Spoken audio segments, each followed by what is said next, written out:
Pada 2017, tabung haji lapor keuntungan 3.4 bilion ringgit. Tapi RCI dapati kalau dikira mengikut piawaian perakaunan yang sepatutnya, tabung haji sebenarnya rugi 1.4 bilion ringgit. Beza hampir 4.8 bilion ringgit. Tapi yang lebih membimbangkan, masalah ini bukan tak ada siapa nampak. Seawal 2014, Bank Negara dah mula memberi amaran. Antara 2014 hingga 2016, 5 surat amaran dihantar kepada pengurusi tabung haji dan menteri yang bertanggungjawab mengenai kedudukan kewangan, rizab dan kecairan.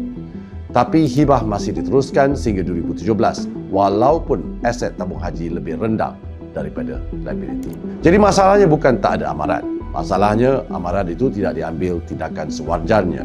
Sebab itu, ketika saya menjadi Menteri Kewangan, saya menyokong pengawasan kewangan tabung haji yang lebih teliti oleh Bank Negara.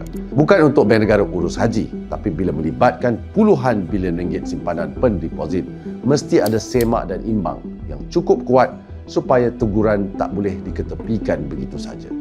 Jadi selepas semua yang berlaku, persoalannya sekarang, apa yang kita dah buat untuk pastikan benda ini tak berulang? RCI menggariskan 25 show.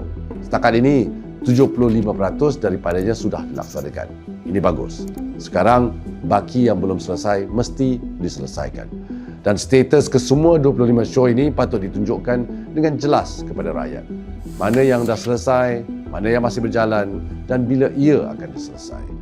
Pada masa yang sama, membetulkan sistem tak bermaksud kita lupakan apa yang berlaku sebelum ini. Tabung haji dah membuat 6 laporan kepada PDRM dan 6 lagi kepada SPRM.